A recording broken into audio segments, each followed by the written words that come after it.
प्रधानमंत्री के दिमाग में खुरापात थी कि किसानों का बदला मैं कैसे लूं, तो कहा जवानों की सेना को ठेके पे दे दूं तो किसान के बच्चे अपने आप लड़ाई नहीं लड़ पाएंगे।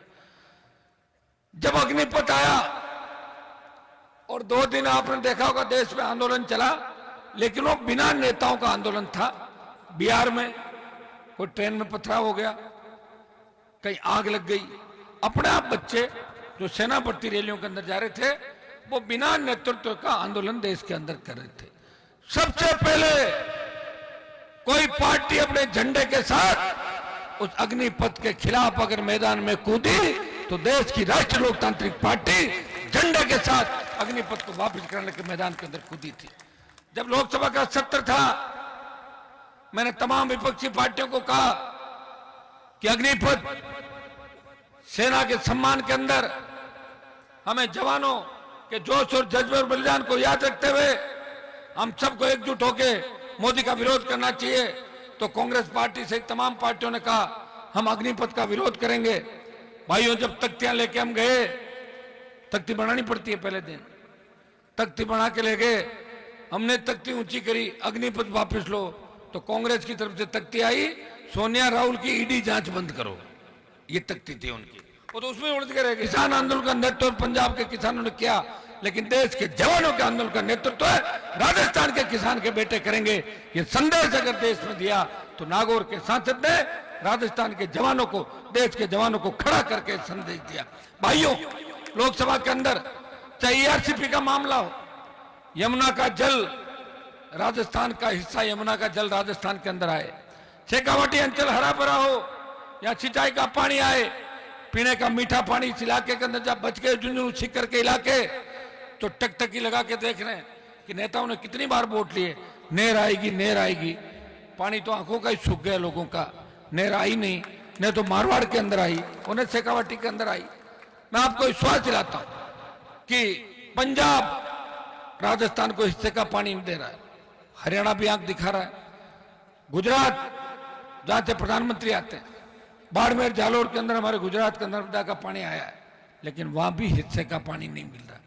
राजस्थान के तमाम लंबित मुद्दों की पैरोकारी 5 साल के अंदर अगर किसी ने की, राजस्थान का हक मांगा, बढ़ती महंगाई के खिलाफ लोकसभा में ताल ठोकी, और एनडीए में रहते हुए मोदी सरकार के खिलाफ अगर कोई बोला, नागौर का सांसद था जिसने राजस्थान की ईआरसीपी सहित तमाम लंबित मुद्दों को पूरा करने की बात की, राजस्थान को विशेष राज्य का दर्जा मिले। मैंने ये बात भी कही कि राजस्थान पूरे मापदंडों पर खरा उतरता है। हमारा राजस्थान जहां चंबल के भीड़, अरावली की पर्वतमालाएं, ट्राइबल बेल्ट और बाड़मेर जैसलमेर के दौरे हैं, वहां पिलानी राजगढ़ का इलाका भी है। छात्र संघ के चुनाव बंद हो गए, चूंकि मैं राजस्थान विद्यालय का अध्यक्ष था और हमेशा छात्रों और नौजवानों की पैरोकारी मैंने करी। बच्चे मेरे पास आए, 2 ही संगठन है राजस्थान के अंदर बड़े, बीजेपी का विद्यार्थी परिषद और कांग्रेस का एनएसयूआई संगठन, लेकिन मेरे लिए बच्चे एनएसयूआई एबीवीपी के अलावा मुझे खुद को अलग से आइकन के रूप में मानते हैं। उन्होंने कहा भाई साहब, अगर आप यूनिवर्सिटी में आ जाओ, हमारा जो धरना चल रहा है, अरे बच्चों बैठ जाओ, आप इधर उधर मत सरको, एक बार है ना, बैठो तो एक बार, बदलाव कर लिया तुमने, है ना। बच्चे बोले कि विश्वविद्यालय के अंदर आओ, और आप अगर आओगे तो शासन चुनाव की घोषणा हो जाएगी। मैंने कहा मैं आऊंगा तो मैं पूरी लड़ाई में ही लड़ूंगा, मेरी आदत है, मैं आके खाली भाषण देके नहीं जाता, और लड़ाई को अपनी लड़ाई बना लेता हूं जहां भी मैं जाता हूं। आपने हमेशा इतिहास उठा के देखना, जहां मुझे बुलाया मैं गया, उसको मैंने मेरे हिसाब से अपने ऊपर लिया। मैं विश्वविद्यालय के अंदर गया और मैंने कहा कि जितने भी हमारे पूर्व अध्यक्ष है विश्वविद्यालय के, कई बीजेपी में मंत्री रहे, कई कांग्रेस में मंत्री है अभी भी, कई दिल्ली में मंत्री रहे, सबको बुला लो, सबको बुला के और बिना झंडे का एक मंच और बिना झंडे का आंदोलन हम करें, सरकार से शासन चुनाव कराने की अपील करें। तो कल दोबारा बैठक बुला लो। 3 दिन बाद फिर बुलाया, कोई नहीं आया, मैं ही आया, और या कोई 1-2 ऐसे आए जो भागने वाले थे बीच में, वो जरूर एक आध व्यक्ति वहां दिखे थे। तीसरी बार जब प्रेस कॉन्फ्रेंस करी, सबको बुलाया, कोई नहीं आया। 1 महीना जो हमारा सबसे महत्वपूर्ण समय था चुनाव का, हर व्यक्ति लोकतंत्र के अंदर जो पार्टियां बना के चलते हैं, वो चुनाव के समय अपनी पार्टी को चुनाव के मैदान के अंदर उतारते हैं और अपने संघर्ष की गाथा गा के और अपनी ये भी बात कहते हैं कि हमने आपके लिए किया, वो किया, आप हमारे साथ रहे। भाइयों, उस एक महीने के समय के अंदर, अगस्त के समय के अंदर, सितंबर के समय के अंदर, एक महीना राजस्थान के तमाम इलाकों के अंदर घूम के छात्रों को मजबूत करके जयपुर के विद्यानगर स्टेडियम के अंदर बड़ी छात्रों की रैली करी और 2.5 घंटे बरसात आई और उस बरसात में 2.5 घंटे तक कोई भीगा, वो आपका भाई था जो इन छात्रों के साथ भीग रहा था। तो निकम्मी नकारा सरकार को और बीजेपी को चुनौती दे रहा था कि तुम मिले हुए हो, और कांग्रेस बीजेपी ने यही काम किया और यह तय किया था कि अगर छात्र संघ चुनाव हो गए और उसमें तीसरी ताकत जीत गई, निर्दलीय जीत गए, तो चुनाव के समय माहौल खराब हो जाएगा, इन्हें चुनाव बंद करा दो। वैसे चुनाव बंद जैसे ही है, लिंग दो कमेटी के बाद अध्यक्षों के पास कोई ताकत नहीं। पहले दिन जुलूस निकाल लो, छोटा मोटा इंस्पेक्टर जुलूस निकलवा देते हैं, तो कॉलेज में जाओ और एग्जाम हो जाते हैं, अपने घर चले जाओ। अब कोई संघर्ष तो कर नहीं सकते। लिंग दो कमेटी की आड़ के अंदर किस तरह हमें कमजोर किया गया आप ही जानते हैं। लेकिन मैंने कहा छात्र संघ हमारी लोकतंत्र की पहली सीढ़ी है जिसके माध्यम से मजबूत नेतृत्व तैयार हो सकता है, और ज्यादातर देश में किसान के बेटे छात्र संघों के माध्यम से ऊपर तक गए। मैं आपको उदाहरण दे रहा हूं कि प्रयास अगर किसी ने किया, मैंने किया। अभी कांग्रेस बीजेपी टिकट बांटने में व्यस्त है, कभी उनकी स्क्रीनिंग कमेटी होती है, कभी सीईसी होती है, कभी कोई दूसरी बैठक होती है, प्रभारी जा रहे हैं, पर्यवेक्षक जा रहे हैं, और मैं सत्ता संकल्प यात्रा के माध्यम से आपके बीच खड़ा हूं। मैं पिलानी के अंदर हूं, अभी कल राजगढ़ जाऊंगा, चूरू जिले के अंदर हूं। लगातार पिछले कई दिनों से इस राजस्थान के अंदर आपको अपनी ताकत याद दिला रहा हूं, किसानों को अपनी ताकत याद दिला रहा हूं, किसान के बेटों को अपनी शक्ति याद दिला के मैं चाहता हूं कि सत्ता का संकल्प लेके निकले और व्यवस्था बदल दे राजस्थान के अंदर। और व्यवस्था बदलने के लिए आपको किसी की आवश्यकता नहीं।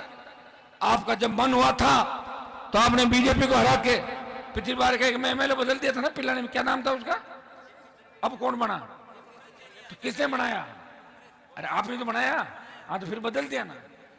हाँ तो मैं कह रहा हूं आरएलपी का बना दो, वोट ही तो डालना, और क्या करना। जिसको आपने बनाया मुझे नहीं पता वो कहां गया, कहां था, कहां है, लेकिन मैं विश्वास दिलाता हूं कि आरएलपी का विधायक अगर पिलानी से चुन के जाता है, आप विकास के मामले में सोच रहे हैं कि विकास नहीं होगा। मैं कह रहा हूं कि खींवसर के अंदर जितना विकास हुआ है उतना अशोक गहलोत के सरदारपुरा में विकास नहीं। जाके देखिए, आपके यहाँ तो बिजली के बिल भरते होंगे, लोग भरते हैं ना, मेरे वहां तो नहीं भरते बिजली के बिल। और मैं तो यह चाहता हूं कि राजस्थान में कोई किसान बिजली का बिल नहीं भरे, फ्री बिजली, आधी दर पे घरेलू उपभोक्ताओं को बिजली मिले, टोल मुक्त राजस्थान हो। किस बात का टोल ले रहे हो भाई, 100 रुपए डीजल पेट्रोल के, गाड़ी का रजिस्ट्रेशन कराने जा रहे हैं, 1.5 लाख 2 लाख बच्चे गाड़ी खरीदते हैं, 1.5-2 लाख रुपए रजिस्ट्रेशन के देने पड़ते हैं, शेष और टूटी हुई सड़कें, उसके बावजूद टोल देना पड़ रहा है।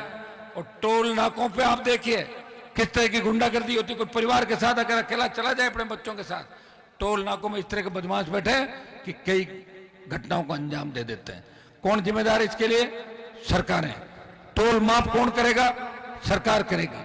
हमारी पिछली जब हुंकार रैलियां हुई थी, भाइयों थोड़ा सा पीछे लेके जाऊंगा आपको, इस देश के अंदर कर्ज माफी के आंदोलन को अगर हवा किसी ने दी, अब कह रहे ना कर्जा माफ कर दो, कर्जा माफ कर दो, उस कर्ज माफी के आंदोलन को हवा अगर किसी ने दी तो नागौर के अंदर जब मैंने पहली बार हुंकार भरी थी, 5 लाख लोग 2016 के अंदर नागौर के अंदर आए थे, 5 लाख लोग। और उसके बाद बाड़मेर की जो दूसरी हुंकार थी, 7 लाख लोग बाड़मेर पहुंचे थे।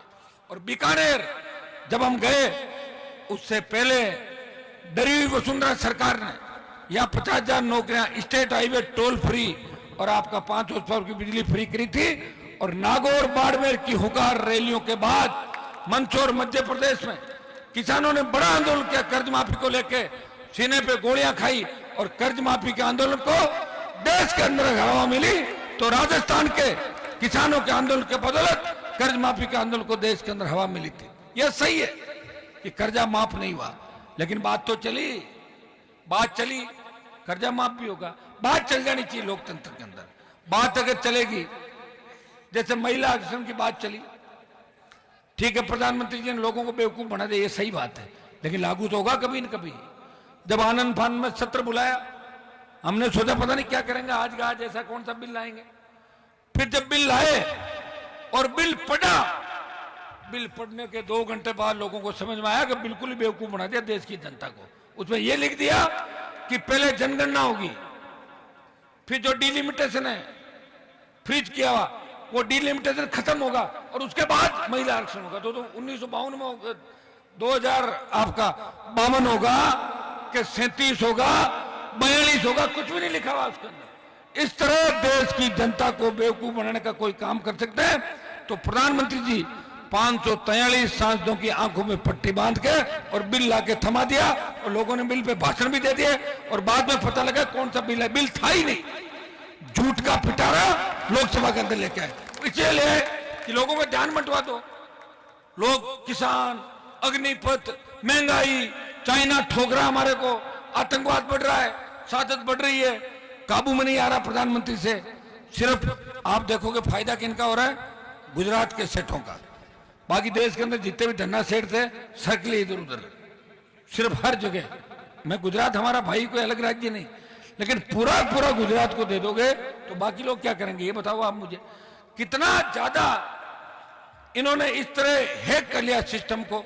मैंने कैबिनेट मंत्रियों को देखा दिल्ली के अंदर, मैं तो एनडीए का सदस्य था, बैठ जाता था, जो बड़े मंत्री जिनका बड़ा नाम, आप सोचें फलान जी बहुत बड़े मंत्री है, और प्रधानमंत्री की इच्छा के बिना उनके बगल में नहीं बैठ सकते, जब आंख से इशारा करते हैं बैठो तभी बैठती। ये स्थिति है देश के अंदर कैबिनेट मंत्रियों की।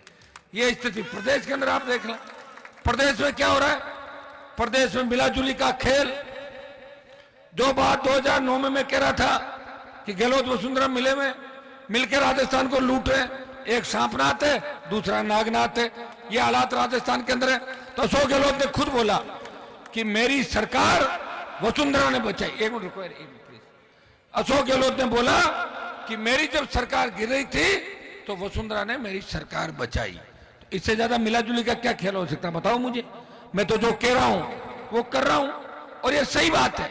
लोग चाहे आरोप प्रत्यारोप लगा ले, लेकिन हनुमान बेनीवाल की पार्टी छोटी जरूर होगी, उसका एक ही सांसद होगा, लेकिन देश में चर्चा चलती है कि आरएलपी पार्टी ने एनडीए का हिस्सा है और ने तथाकथित आईएनडीए का हिस्सा है, वो अकेली देश के अंदर लड़ रही है, वो जवान और किसान की पार्टी। भाइयों, इस प्रदेश के अंदर चाहे पेपर लीक की घटनाएं हुई, चाहे एग्जाम रद्द कराने की बात हुई, कहीं गैंगरेप की घटनाएं हो गई, आदिवासी युवती को निर्वस्त्र करने के घुमाने की घटना हुई, थानागाजी के दलित युवती का वीडियो वायरल हुआ, उन तमाम जगहों पे जब बजरी माफिया के आतंक से राजस्थान करा उठा, उस बजरी माफिया को फुर करने का काम किया, उसकी दुकान को ताला लगाया, तो नागौर के सांसद ने उस बजरी माफिया को घर बिठाया। और तमाम जगह लोकसभा के अंदर अगर किसी दलित को इसलिए मार दिया कि उसके बेटे ने मटकी का हाथ लगा लिया, किस दलित की हत्या इसलिए कर दी कि वो मूंछ नहीं रख सकता, अगर इन मामलों को लेकर लोकसभा के अंदर मजबूती से दलितों की पैरवी करी, ओबीसी की पैरवी करी, गरीब लोगों को अधिकार कैसे मिले, जुडिशरी में हमारे जज कैसे बने, ये बात लोकसभा के अंदर कहने की हिम्मत किसी के अंदर है तो नागौर के सांसद ने हमेशा किसान और जवानों की पैरोकारी करी और राजस्थान को आगे बढ़ाने का प्रयास किया, और उसी का परिणाम है कि आप लोग दोनों हाथों से आशीर्वाद दे रहे हो। मैं आपको विश्वास दिलाता हूं, मेरे तो सत्ता पीछे पीछे भाग रही थी, अगर मुझे यही शौक होता तो 3 में मंत्री बन जाता, 3, 8, 13, 18 रोज पाड़ा बदलता, मंत्री बनते लोग पाड़ा ही बदल रहे, और क्या कर रहे हैं लोग। राजनीति में क्यों आते हैं, व्यापार करने के लिए, सेवा करने के लिए तो कोई नहीं आ रहा, और सेवा करने के लिए कोई आ रहा है तो मेरे साथ आओ, मना कौन कर रहा है। मैं तो चाहता हूं कि हर जिले में हनुमान बेनीवाल की तरह एक मजबूत आदमी हो जाए, तो किसान और जवानों की तरफ कोई देख नहीं सकता, कोई आपका गलत चालान मोटरसाइकिल का नहीं बना सकता। कोई व्यक्ति अगर चोरी हो जाए और उसकी चोरी पुलिस इसलिए बरामद नहीं करे कि पुलिस को चोर लेन देन 10 लाख की चोरी हो गई, पूरे जीवन की कमाई 10 लाख की चोरी हो जाती है, पुलिस 1 लाख रुपए बरामद करती है, 2 लाख खुद रख लेती है, 3 और 7 लाख चोर खा जाता है। और बाद में चक्कर लगाता रहता, पुलिस कहती क्या करें, उसको तो जैसी कर दिया हमने, वापिस पीछे थोड़ी लेंगे, अरे ज्यादा थोड़ी पीटेंगे, मर गया तो जेल कौन जाएगी, बात समाप्त। हमें इस राजस्थान को बचाना है, बेमुक्त अपराध मुक्त राजस्थान करना है। रोज डिग्री से पहले रोजगार की गारंटी, कर्ज मुक्त किसान, सशक्त लोकायुक्त जिसके अंदर मुख्यमंत्री के खिलाफ भी कार्रवाई करने का अधिकार लोकायुक्त को हो। हम चाहते हैं कि रात को 12 बजे हमारी बहन बेटियां सड़क पे ऐसे निकले जैसे घर के आंगन के अंदर घूम रही हो। अगर यह व्यवस्था आप राजस्थान के अंदर चाहते हो तो सत्ता संकल्प व्यवस्था परिवर्तन इस बार राष्ट्रीय लोकतांत्रिक पार्टी का साथ दें। इस देश में जब भी चर्चा चली पार्लियामेंट के अंदर, हरियाणा, यूपी, बिहार, पंजाब, यहाँ के एमपी रोज मेरे से लड़ते रहते हैं। वो कहते हैं कि यार आपके वहां कहां पार्टी बन जाएगी, आपके यहाँ तो दो ही पार्टी है, कांग्रेस और बीजेपी, एक रोटी है, एक बार इधर से उसको सेकते हो और एक बार उधर से सेकते हो, पार्टी बन ही नहीं सकती। एक व्यक्ति ने पार्टी बनाई, उसका चिन्ह चला गया था बोतल का टायर पे, भारतीय जनता पार्टी के 24 को लाद के दिल्ली पटक के आया और वापिस आपके बीच आया और बोतल छीन के लाया। बोतल का चिन्ह वापिस बड़ी मुश्किल से मिला मुझे, और इस बोतल के चिन्ह को 10 साल के लिए रिजर्व करवा दिया किसान के बेटों के लिए, झंडा भी दे दिया, डंडा भी दे दिया। ये झंडा तो आपका है पहली बार। हरियाणा, यूपी के किसान नेताओं के हम नारे लगाते थे, ये सही है, उन्होंने अच्छे काम किए होंगे पुराने जमाने के अंदर, लेकिन उनके पीछे औलादे कैसी आप भी जानते हो सारी सारी। क्या हालात है हरियाणा के अंदर, क्या हालात उत्तर प्रदेश के अंदर है, कोई छिपे नहीं आपसे। वो झंडा ले जाते थे और डंडा यहाँ पटक जाते थे। मैंने झंडा भी दिया, डंडा भी दिया, और 2-3 दिन पहले एक वीडियो वायरल हो रहा होगा, आपने देखा होगा, झंडा भी काम आ रहा था और मेरे वाला डंडा भी काम आ रहा था, देखा था ना आपने। तो भाइयों, ये झंडा और डंडा काम आएगा, डंडा चोरों को भगाने के काम आएगा और झंडा स्वच्छ पारदर्शी प्रशासन, हरा किसान का झंडा है ये। जिस तरह बोतल का जल स्वच्छ पारदर्शी है, इसी तरह का स्वच्छ पारदर्शी प्रशासन राष्ट्रीय लोकतांत्रिक पार्टी आपको देगी। पिलानी तो राजस्थान का सबसे एजुकेटेड इलाका है, हरियाणा का लगता बॉर्डर है, यहाँ तो आपने मुझे 2 कुर्बानी मेरी देख ली, बलिदान दे दिया मैंने मेरा। दिल्ली की मंत्री पद को जिस मोदी से फोटो खिंचाने के लिए लोग लाइन में लगते हैं, उस मोदी को छोड़ के आपके साथ सड़क पे आ गया। उस वसुंधरा को जो किसी के काबू नहीं आई, उस वसुंधरा को 7 समंदर पार भेज दिया उसके दोस्त मोदी के पास, मैंने ही भेजा था ललित मोदी के पास। उस अशोक गहलोत को जिसने किसानों की राजनीति की चटनी बना दी थी, रगड़ दिया था सारे किसान नेताओं को, उसके बेटे को हरा के उससे भी ये कहलवा दिया कि हनुमान को मैं समझ नहीं पाया, ये कुछ भी कर सकता है। तो ये संदेश अगर किसी ने दिया तो मैंने संदेश दिया है। और पिछली बार आपकी जो विधानसभा में संख्या बढ़ी और जो कई परिवार मेरे खिलाफ भाषण दे रहे हैं ना कि हनुमान जी ये कर देंगे, उनको पता ही नहीं, पिछली बार मेरी वजह से वो लोग राजस्थान की विधानसभा की दहलीज देख पाए। मुझे तरस आ गया था, दया आ गई थी, किसी ने मामा जी का, किसी ने अंकल जी, किसी ने भैया जी मदद कर दी। लेकिन इस बार मदद करूंगा मैं सिर्फ राजस्थान की, मेरे छोटे भाइयों की, किसानों की और किसान के बेटों की। वंशवाद की राजनीति को राजस्थान के अंदर खत्म करेंगे। नए युग का उदय राजस्थान के अंदर हो चुका है। और मंच पे आप देख रहे हैं तमाम किसान पुत्र, धरती पुत्र मंच पे बैठे हुए हैं और सेकंड पीढ़ी तैयार हो गई है। पिलानी से मुझे आश्वस्त करो, क्योंकि मेरी जो सबसे सॉलिड सीट मुझे दिख रही झुंझुनू में, मुझे लग रहा पिलानी आरएलपी की आ सकती है। आ जाएगी क्या? पिछली बार तो गड़बड़ हो गया था मामला, कैंडिडेट पता ही नहीं कहां चला गया था, लेकिन कौन लाया था, कहां चला गया हमें तो पता ही नहीं। जल्दी जल्दी में पार्टी बनाई थी, दे दो टिकट, पता ही नहीं चला फार्म कहां गया कहां नहीं। सीताराम जी आप तो नहीं लाए थे, था तो नाइक समाज का ही। अब क्या सीताराम जी कह रहे अच्छा ले आएंगे। कैंडिडेट आपको तय करना है, एक मीटिंग में आ जाऊंगा, बाकी मेरा संघर्ष आपके सामने है। बाकी नेताओं को देख लेना आप, एक तरफ गहलोत है, एक तरफ वसुंधरा है, 11-12 दूल्हे सजे हुए हैं चारों तरफ, और उसमें अपने भाई को भी देख लेना। चिन्ह देखोगे, जैसे ही मशीन में जाओगे बोतल दिखती देखना हनुमान बेनीवाल खुद है, उस हिसाब से वोट डाल देना, अपने आप व्यवस्था परिवर्तन हो जाएगी। मैं आपको विश्वास दिलाता हूं कि मारवाड़ की जो 43 सीट है, अब मुझे पता आपके मन में भी यह बात होगी कि मारवाड़ में क्या हो रहा है, उन 43 में से 30 से 35 सीट पर राष्ट्रीय लोकतांत्रिक पार्टी सीधा मुकाबला करेगी और 25 से ज्यादा सीटें अकेले मारवाड़ से जीत के आएगी। तो तो मारवाड़ से जो तूफान चलेगा शेखावाटी में सुनामी बना दो और राजस्थान की सत्ता पे कब्जा कर लो। यह संदेश देना आपका भाई पिलानी की धरती पर आया है, पिलानी की शिक्षा नगरी के अंदर। जो आपने मेरा मान सम्मान का स्वागत किया उसके लिए धन्यवाद। हमेशा आपका आशीर्वाद बना रहे। अगली बार मैं प्रयास करूंगा कि हेलीकॉप्टर से आऊंगा ताकि टाइम पे आ जाऊं और आपसे हाथ हिला के वोट के अपील करने जाऊं। अब की मेरी इच्छा थी कि रथ मैं आपके यहाँ लाऊं, नहीं तो आप कह दो कि रथ तो मारवाड़ में घुमा लिया, हनुमान जी शेखावाटी में आई नहीं। रथ पुराना है, थोड़ी तकलीफ भी पड़ रही मुझे रथ जब चलता है, तो क्या करूं, घूमना पड़ेगा, कोई घूमने वाला है ही नहीं। पहले कोई झंडा हमें दे देते, कोई नेता हमें तैयार करके देते तो वो झंडा पकड़ लेते, झंडा भी हमें ही लाना पड़ा। तकलीफ भी सारी है, एक व्यक्ति हूं, टिकटें भी बांटनी है, आपके यात्रा भी निकालनी, सब जिलों में जाना भी है, परेशानियां बहुत है। लेकिन चिंता नहीं करें, इन परेशानियों के अंदर भी जब 20-25 साल जवानी समर्पित कर दी किसान कौम के लिए, जब तक आपका झंडा नहीं लहराएगा,